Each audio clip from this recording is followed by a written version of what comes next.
everyone. Welcome to my presentation, and thank you very, very much for those nice and warm words. I'm also looking forward to working together with you soon. I'm going to share this presentation. I'm going to talk about freelance collectives. Like Anna said, I'm going to talk about my own personal experience and maybe some tips and tricks that you can take with you along the way. So let's dive in. I'm gonna, whoops, this is not moving. There you go. So a little bit about me. This is not a mistake. This is my dad. So it's important that I tell a little bit more about him first, because he's the actual founder of the company that we have, Digital Architect. So he decided to make a change in 2016, and he was quickly growing. So he needed someone extra on board. And yeah, as soon as he asked me, like, why don't you join? That was just the perfect moment in time for me to join. I had to relearn everything because I didn't know anything about marketing. So I studied a lot and I learned along the way with our clients. And that was just a really brilliant experience, and I wouldn't change it for the world.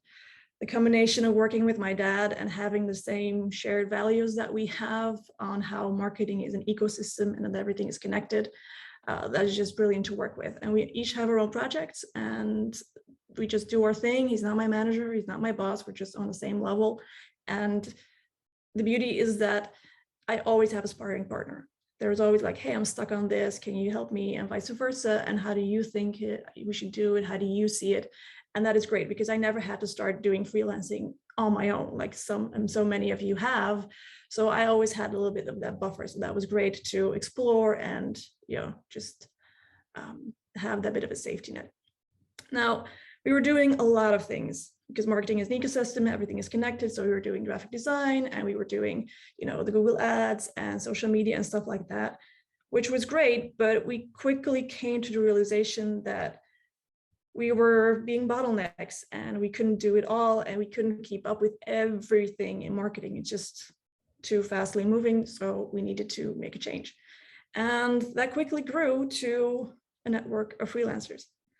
That is, for us, has been the best way to do it, to expand our services, to make sure that we can still deliver our things in time, that we're not bottlenecks. And that has been a really great experience for us. So I wanted to share that with you. So maybe you can get some ideas on how to do it yourself. What will I talk about before I go into this presentation? This is actually a presentation that is based on an article that I co-wrote with the freelance business community a little over a month ago. So this is what it's based on. And of course, credit where credit is due. They co-wrote it. So that's why I'm sharing this with you, that it's not only my voice, but it is mostly based on my experiences. What will I talk about? What is a collective? What's in a name? You have different names. You have co-ops, collective, groups, crews, whatever you want to name it. I'm sharing my idea of a collective and how I see it, just so you know what I mean by the word. Why should or shouldn't you form a collective? It's not for everyone. You need to, you know, it has benefits. It also has difficulties that you need to face, and you need to be ready for that. How can you form a collective? Also quite important. Where do we start? Where can I find these people that I work with? I'll try and form some sort of conclusion and keep it in time, and also leave some room for you guys to ask questions if you have any. If you have any and don't want to forget it, leave them in the chat and then we'll pick them up later on. Okay. All right. What is a collective? If you Google it, this is a response you get. It is done by people acting as a group. So I think I want to focus on the group part. You are actually not doing it alone. You're doing it as a group. And that is not because you're a freelancer. It doesn't mean you'd have to do it all alone. You can actually do things in group and work faster that way. You can also make it an actual enterprise, a very specific one that is built just on bringing different businesses together. I'll show you some examples later on in the presentation. What it means for me specifically is kind of these circles. On the one hand, we have the inner circle, which is our collective, which is our group of regular freelancers that we work together. It's kind of the same, like, you know, Quentin Tarantino always uses a lot of the same actors, but he also uses the same crew for 20 years. He has been doing that now, and he has the same cameraman and the same producer and the same people that he just loves working with, and they know him inside out, and that's the same circle. And then you have your closer network. Those are people you don't necessarily need on a regular basis. For example, you don't often need perhaps a UX designer, but you'll need a social media manager on a more regular basis. That depends. It's different for everyone.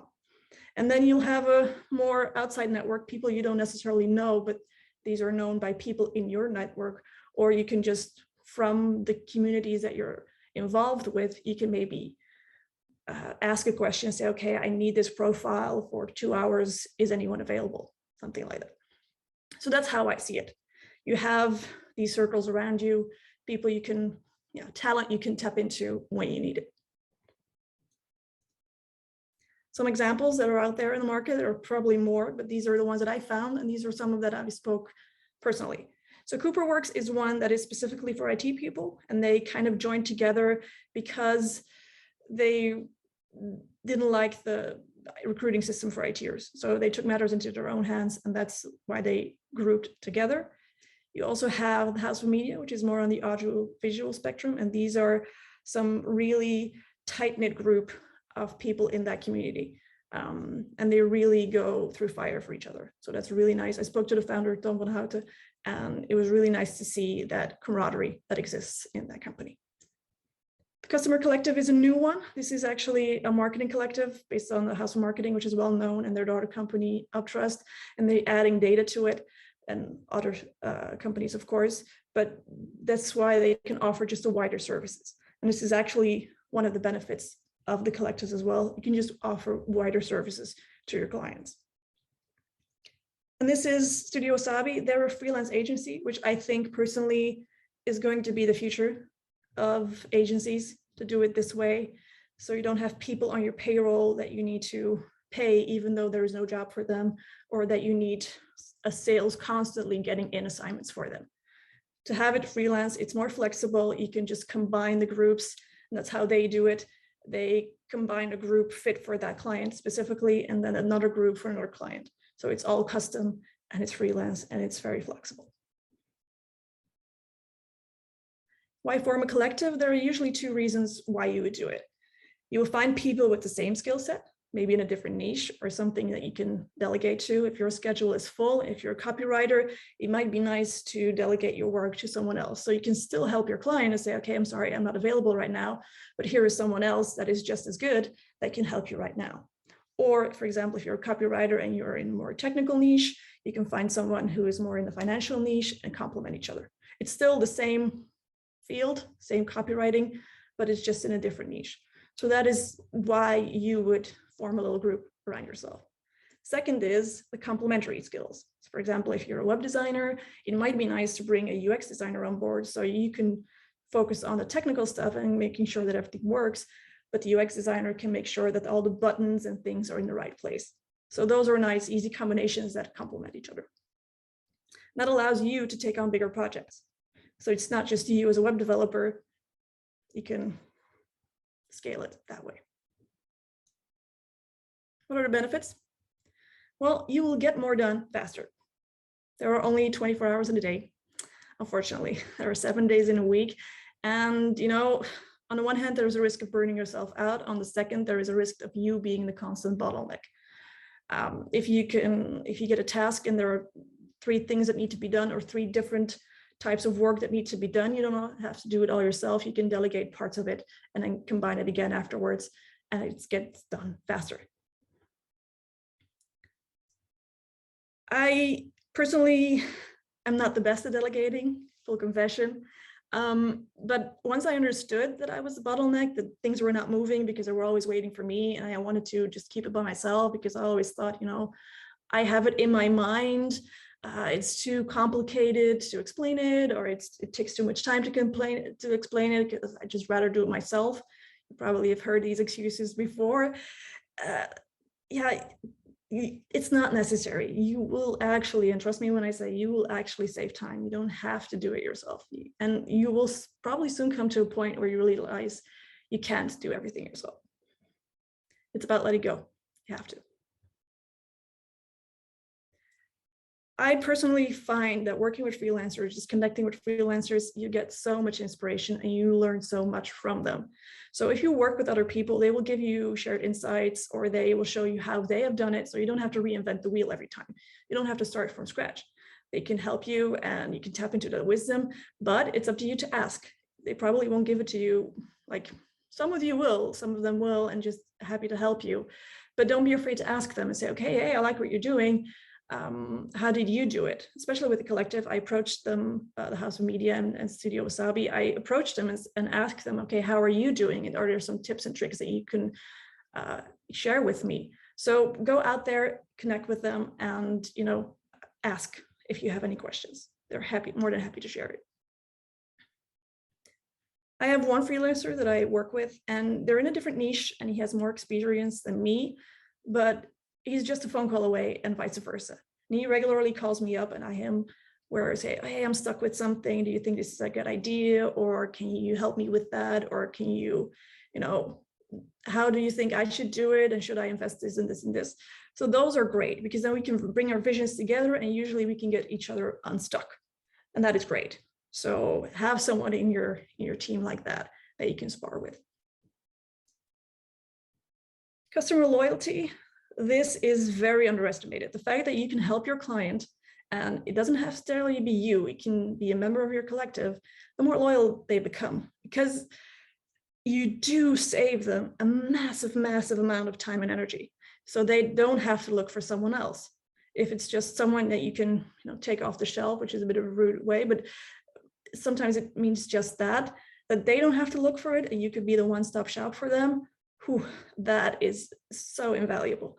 And you are able to do other projects. It takes a little bit of product management, to be fair, but you can cherry pick the one you like to work with. Someone who shares your values, someone who shares your work ethic and drive, and you can bring a lead to a fellow freelancer. So that is a win-win for everyone.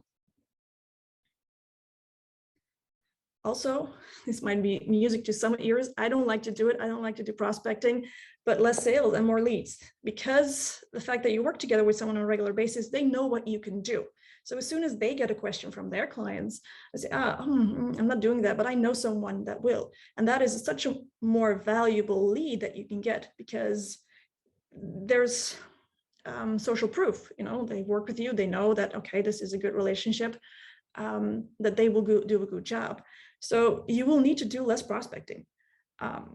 So that, I think, for those of you who don't necessarily like doing that, that might be an added value.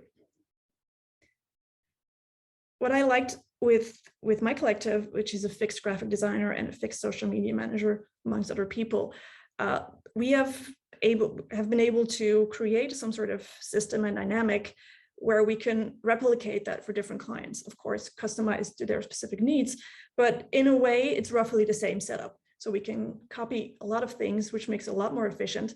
And the fact that we can also bring on bigger projects. So for one of these clients, we raised the budget from a 2K budget to a 30K budget, because it was so much more, it was bigger, it was more structurized, and it was a whole package. And it was more consistent along the way. So those are indeed also benefits, not less sales, but also bigger sales. There are, of course, also reasons why you shouldn't form a collective. It's possible that it's not for you, because in reality you will need to manage these people, and not necessarily in a boss way, because that's not why you became a freelancer. It's probably to get rid of bosses, but you will need to manage them some sort of way. And there are some responsibilities that come with it. And if you're not prepared for that, then it might not be for you yet. Might be for the future, but think wisely before you form, because there are some difficulties, obviously. First thing is availability. Because they're not your employees, you don't necessarily have access to their schedule.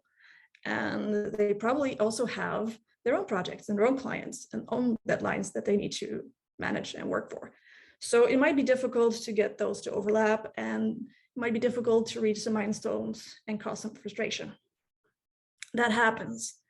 Just make sure that you communicate well about it and that you try to plan some things in advance. I know that's difficult sometimes in marketing because plans change. That's just schedules move. There's really no other way around it. But try to make at least some sort of days fixed and communicate well.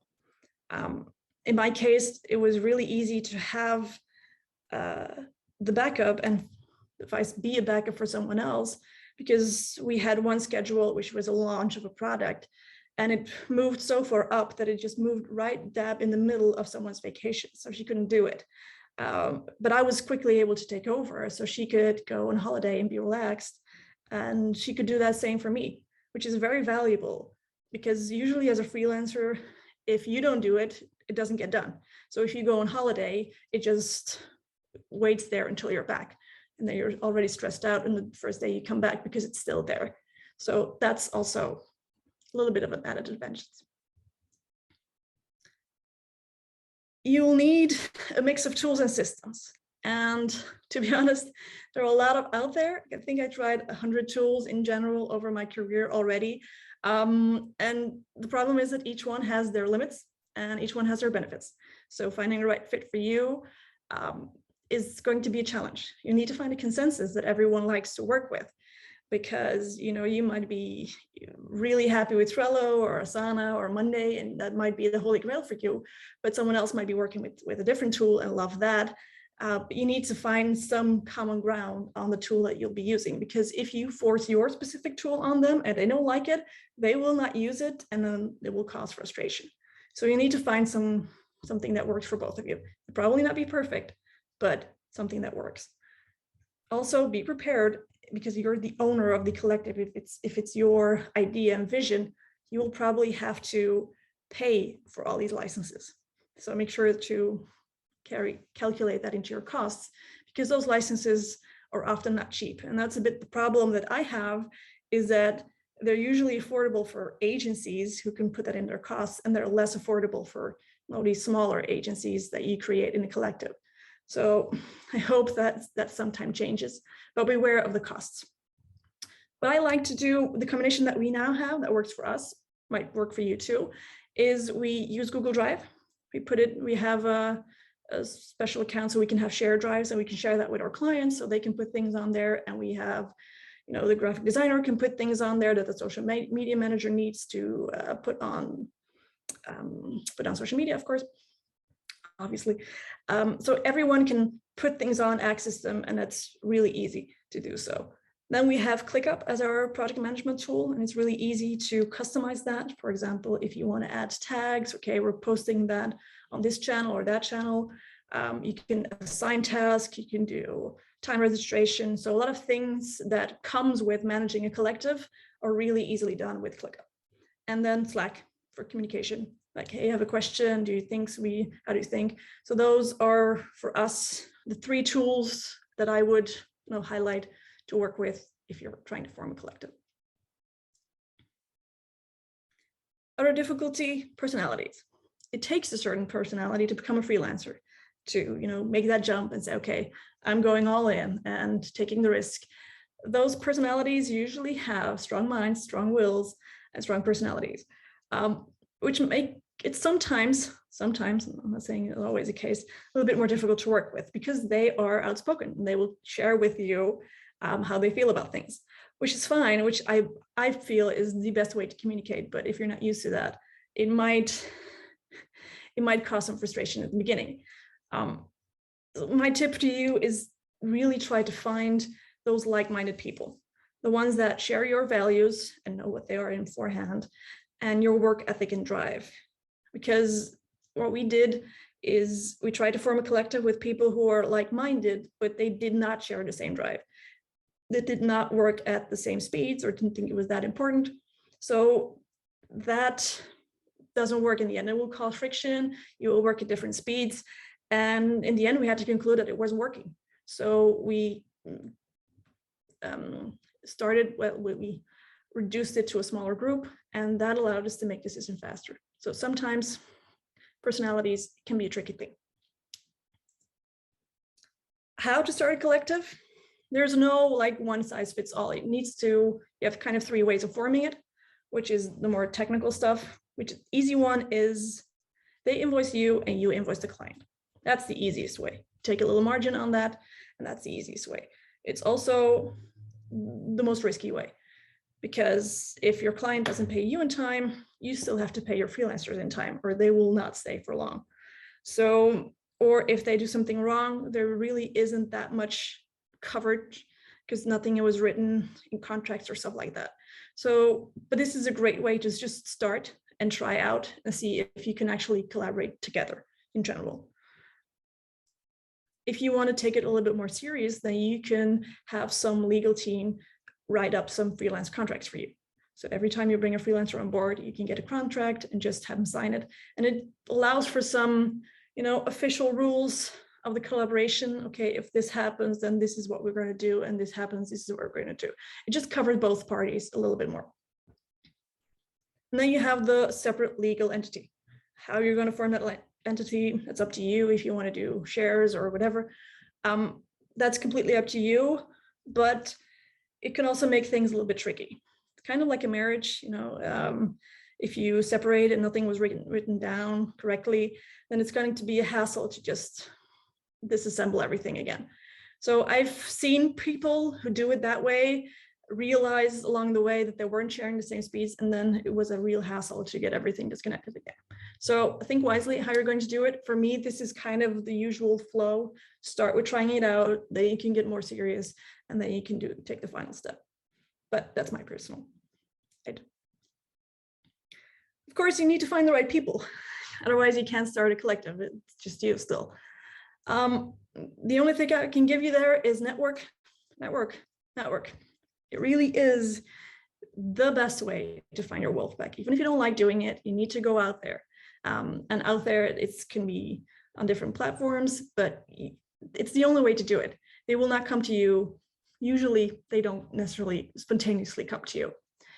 I know that COVID made it a lot harder, but the world is freeing up a little bit more. So if there are events, please go to them. You might find your right partner for your wolf pack. You can find them on LinkedIn, obviously. It's still a big platform. If you see people who you just, that's how I did it with Anna. You see, I like what she's doing. I like what she's sharing. Just send a connection request and say, okay, I like what you're doing. I think maybe we can have some similarities in the future. Maybe there might be one thing we can do together at one point. Start this beautiful connection and grab a coffee, connect. It's the only way. Make it personal though. That's my only advice. Freelance communities, Facebook, LinkedIn, they have great communities like this one, and they will often organize online events to help you grow your network, find a match for your niche quickly. So be in those communities. There are several ones, and if you like me to share them with you, just connect with me later on LinkedIn and ask, and I'll be happy to share some that I'm already part of, because it really helps me to find the right freelancer at a really short notice as well, and get inspired mostly.